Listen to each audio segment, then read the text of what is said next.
meus irmãos, graça, paz e misericórdia do Senhor.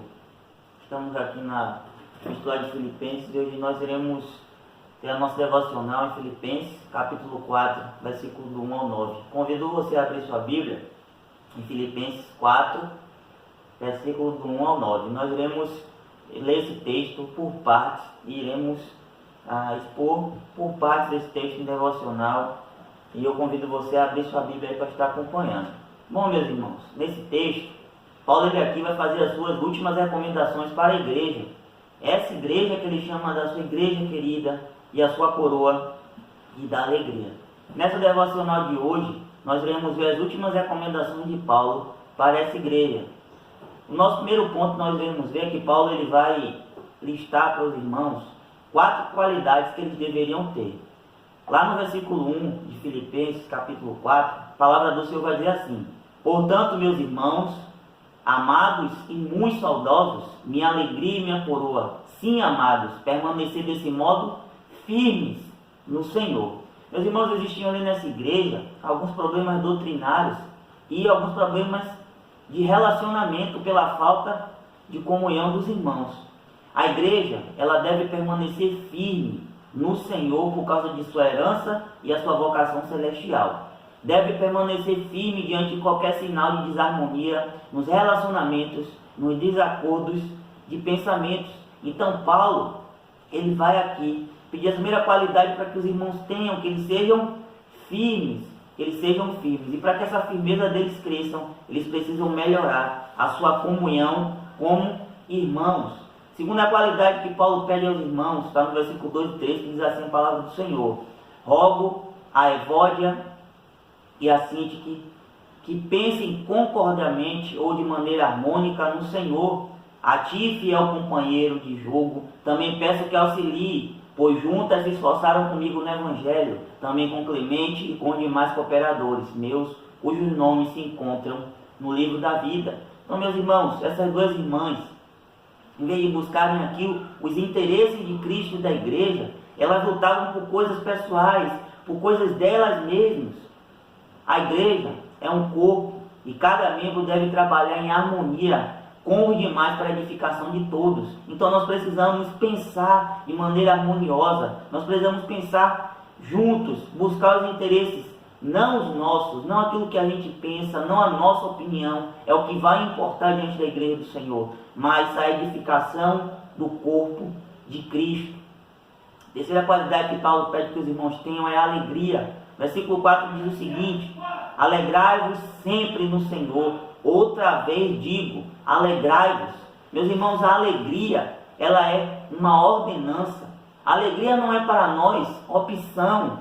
Meus irmãos, o Evangelho ele trouxe para nós a alegria. E a ordem de Deus é: se alegre. A ordem de Deus é para que nós se alegremos, independente das circunstâncias. Independente de nós estarmos passando por uma fase de pandemia. A palavra do Senhor vai dizer: alegrai-vos sempre no Senhor, pois o Senhor já trouxe para nós a nossa salvação. O Senhor já trouxe para nós a nossa alegria. A nossa alegria é firmada em Cristo.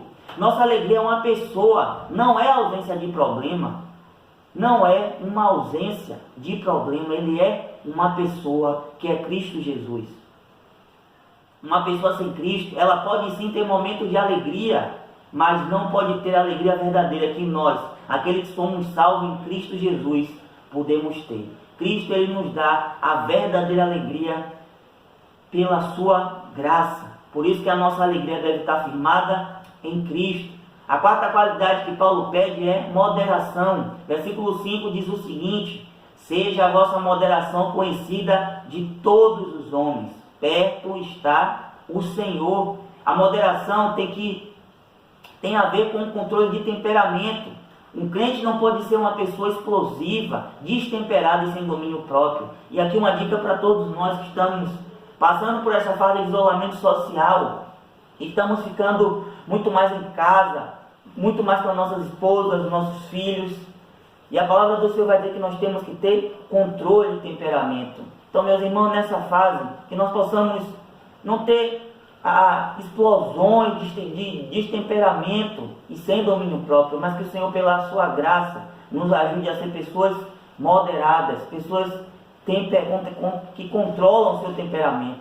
Ralph Martin diz o seguinte: moderação é a disposição amável e honesta para com as outras pessoas, a despeito de suas faltas. Disposição essa inspirada na confiança que os crentes têm em que após o sofrimento terreno virá a glória celeste. Então que nós possamos ter uma disposição amável e honesta para com todas as outras pessoas. Amém? Então essas foram as 4 qualidades que Paulo ele cita aqui do versículo 1 ao 5, para que os irmãos tenham firmeza, harmonia, alegria e moderação. O segundo tópico, ele vai nos dizer para nós não andarmos ansiosos, mas que nós tenhamos paz em Deus. Versículos 6 e 7 diz o seguinte, acompanhe comigo: não andei ansiosos por coisa alguma, em tudo, porém, sejam conhecidas diante de Deus as vossas petições, pela oração e pela súplica, com ações de graça. E a paz de Deus, que excede todo entendimento, guardará o vosso coração e a vossa mente em Cristo Jesus. Meus irmãos, hoje a ansiedade, ela é a doença do século. Mais de 50 pessoas elas passam por hospitais vítimas da ansiedade. Muitas e muitos têm morrido vítimas dessa ansiedade. A ansiedade, ele é um pensamento errado a respeito das circunstâncias, das pessoas e das coisas. A ansiedade é o resultado de olharmos e focarmos a nossa visão muito mais para os problemas que estamos passando, em vez de mantermos os nossos olhos fixos no Senhor. Ansiedade é o resultado de relacionamentos quebrados. Nós desapontamos as pessoas e elas nos desapontam. As pessoas elas têm a capacidade, meus irmãos, de roubar a nossa alegria, porque nós depositamos a nossa confiança nessas pessoas. A ansiedade é o resultado de uma preocupação com as coisas materiais, as coisas dessa terra. O que é que eu vou fazer se meu salário acabar, se eu for demitido nessa pandemia? O que é que vai acontecer? A gente se preocupa demais com as coisas dessa terra. Ficar ansioso é como se sentir sufocado, é como se sentir sem ar, é como se sentir pressionado. A ansiedade, ela rouba nossas forças. Uma pessoa ansiosa, normalmente, ela antecipa os problemas, ou seja, ela sofre antes da hora. A ansiedade, ela é a voz da incredulidade, é a incapacidade de que Deus está no controle. Quantas pessoas têm andado ansiosas nesse tempo? Quantos de nós temos ficado ansiosos? O que é que vai acontecer no dia de amanhã? Se meu filho se contaminar, se minha esposa se contaminar, o que é que vai ser? E nós ficamos o tempo todo desesperados, achando que Deus ele está perdendo o controle diante dessas situações que nós estamos vivenciando. Mas que nós possamos esquecer, meus irmãos, que nós não possamos esquecer que há um remédio para a ansiedade. E esse remédio é a oração.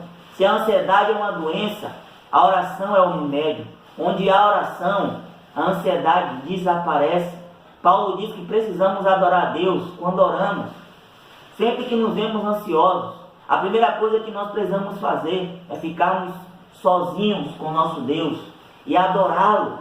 Precisamos saber que Deus, ele é grande o suficiente para resolver os nossos problemas. Louvado seja o Senhor por isso, pela sua grandeza. Em vez de nós ficarmos ansiosos o tempo todo, nós deveríamos meditar na majestade de Deus e descansar então nos seus braços, e descansar então nessa paz que Ele nos dá, que excede todo entendimento. Podemos apresentar diante de Deus todas as nossas necessidades, debruçar o nosso coração diante de Deus, apresentar diante dele todas as nossas necessidades, se lamentar diante dele quando nós orarmos. Devemos apresentar todas as nossas necessidades diante de Deus em oração, em vez de nós ficarmos acumulando o peso da ansiedade em nosso coração. Devemos agradecer a Deus por todos os seus grandes feitos quando nós estivermos orando. Meus irmãos, Deus tem sido fiel. Que nós possamos agradecer ao Senhor por tudo que Ele tem feito, pela sua graça. Deus não tem desamparado o seu povo. Ele tem permanecido fiel. Meus irmãos, e esse remédio que é a oração, ele vai nos dar paz, que é uma bênção recebida. A paz que nós recebemos é uma paz divina, não é uma paz humana. A paz de Deus não é a paz de cemitério, onde as pessoas dizem que no cemitério os problemas acabam. A paz de Deus não é a ausência de problemas. Essa paz não é produzida pelas circunstâncias que nós vivemos no presente momento. O mundo não pode conhecer essa paz, nem pode dá-la. Nenhum governador humano pode gerar essa paz que vem de Deus. Então que nós possamos confiar no Senhor, para que Ele nos dê essa paz, possamos orar para que essa paz venha ao nosso coração. Essa paz é uma bênção dada por Deus. Nenhum governador humano pode dar essa paz. Que nós não depositemos as nossas confianças no governo, porque todos eles, meus irmãos, são pecadores miseráveis como nós. Todos eles vão errar, vão desapontar. Somente Deus é que pode nos dar essa paz verdadeira. A paz de Deus ultrapassa toda a nossa compreensão. A paz de Deus é como se acampasse um exército celestial ao nosso redor. A paz de Deus é como um exército nos protegendo dos problemas externos e dos temores do nosso coração. Essa paz guarda o nosso coração de sentimentos errados, de nossa mente, de pensamentos errados e das nossas emoções e da nossa razão. Por isso, meus irmãos, que nós possamos não andar ansiosos, mas possamos descansar no Senhor e ter paz nele. Terceiro ponto e último, nós precisamos saber e praticar tudo aquilo que nós temos aprendido. Versículo 8 e 9 diz o seguinte: finalmente, irmãos, tudo que é verdadeiro, tudo que é respeitável, tudo que é justo, tudo que é puro, tudo que é amável, tudo que é de boa fama, se há alguma virtude, se há algum louvor, existe nisso, seja isso que ocupe o vosso pensamento. E agora o que ele vai dizer? O que também aprendestes, recebestes, ouviste e viste em mim, isso pratiquem, isso praticai, e o Deus da paz será convosco. Devemos levar todo o nosso pensamento cativo à obediência a Cristo e às Escrituras. Precisamos fechar todos os portais da nossa mente para pensamentos vios, pensamentos que não agradam ao Senhor, e abrir, escancarar nossas janelas a pensar em tudo que é verdadeiro, justo, amável, de boa fama. Somos aquilo que registramos em nossa mente. Se arquivamos em nossa mente coisas boas, de lá com certeza nós tiraremos então tesouros preciosos. Mas se depositarmos coisas ruins, não podemos tirar o que é proveitoso. O que é que você tem enchido mais a sua mente nesse tempo que você tem passado muito mais em casa? O que é que você tem visto? O que é que você tem ouvido? Com o que você tem enchido a sua mente? Será que você anda demais preocupado somente com essa doença e esquece de encher e ler tudo que é tipo de notícia, e ler tudo que é tipo de notícia de governo, e esquece de encher a sua mente, de arquivar as coisas na sua mente somente com as coisas boas e agradáveis? Se nós enchermos a nossa mente com coisas boas e agradáveis, iremos tirar da nossa mente coisas proveitosas. Por isso Paulo vai nos encorajar a pensar em um que é verdadeiro, respeitável, de boa fama, justo, puro e amável. Não só precisamos saber isso tudo, mas também precisamos colocar tudo isso em prática. Paulo ele vai considerar 4 atividades: tudo que aprendestes, tudo que vocês receberam, tudo que vocês ouviram, tudo que vocês viram, coloquem em prática. Isso praticai. Uma coisa é aprender a verdade, outra coisa bem diferente é saber colocar em prática a verdade em que nós aprendemos. Não basta ter a cabeça cheia de fatos, não basta ter a cabeça cheia do Evangelho, não basta ter a cabeça cheia de pensamentos teológicos. É preciso que essa verdade desça aos nossos corações, para que gere então em nós uma prática constante e diária nas nossas vidas. Então, nosso devocional de hoje, nós vimos essas últimas recomendações de Paulo à igreja. Primeiro ponto, ele listou 4 qualidades que os irmãos deveriam ter. Segundo ponto, ele vai dizer que para que os irmãos não andem ansiosos, mas tenham paz em Deus. E o terceiro ponto que nós vimos nessa manhã, que nós precisamos saber e praticar as verdades do Evangelho. Perguntas para a gente refletir. Você tem tido paz em Deus em meio a essa pandemia? Ou você tem ficado desesperado e ansioso? Você tem colocado a sua confiança muito mais no governo, no que no Deus, a qual sustenta todo o universo na palma das suas mãos? Qual tem sido a sua disposição em acompanhar alguém pelas mídias sociais? Orar, ajudar essa pessoa a orar, a ler a Bíblia com ela, a prestar conta e a pedir que a pessoa preste contas? Qual tem sido a sua disposição de acompanhar os vídeos no canal? Qual tem sido a disposição do seu coração de ser ministrado por Deus diante desses vídeos? Você tem visto Deus falar com você? Se você tem visto Deus falar com você, então que nós possamos juntos colocar em prática tudo aquilo que Deus tem falado conosco. Conclusão, J.A. Montoya vai dizer o seguinte: na igreja, a igreja ela ergue muros. Na divisão da igreja, se ergue muros onde deveriam se construir pontes. Ela separa aqueles que permanecem juntos. Meus irmãos, quando há divisão na igreja, isso vai erguer então muros entre as pessoas. O que deveriam ser construídos entre as pessoas são pontes que vão nos levar para mais perto e nos fazer permanecer juntos. Além de termos paz em Deus para nos guardar, temos também paz em Deus para nos guiar. Louvado seja o Senhor. Não apenas uma harmonia bendita em lugar da ansiedade, mas temos também companhia divina na nossa caminhada. Que possamos procurar hoje a paz de Deus, cultivando um relacionamento pessoal com Ele, para experimentarmos então a paz, a verdadeira alegria, firmeza, harmonia e moderação. Precisamos primeiro, e de uma maneira urgente, ter um relacionamento sério com o Senhor.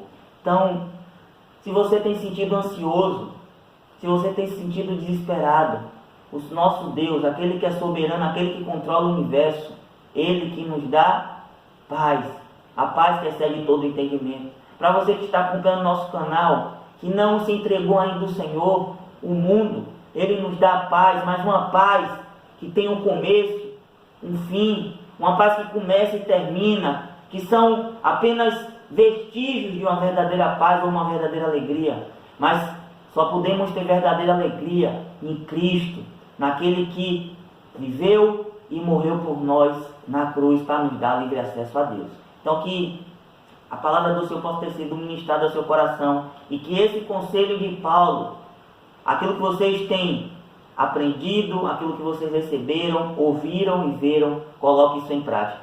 Que em todas essas devocionais que nós temos aprendido como igreja, que nós temos recebido, que nós temos ouvido, que nós temos visto, que nós possamos colocar em prática e que o nosso coração possa ser transformado todos os dias pela palavra do Senhor. Em nome de Jesus. Que Deus possa abençoar grandemente você.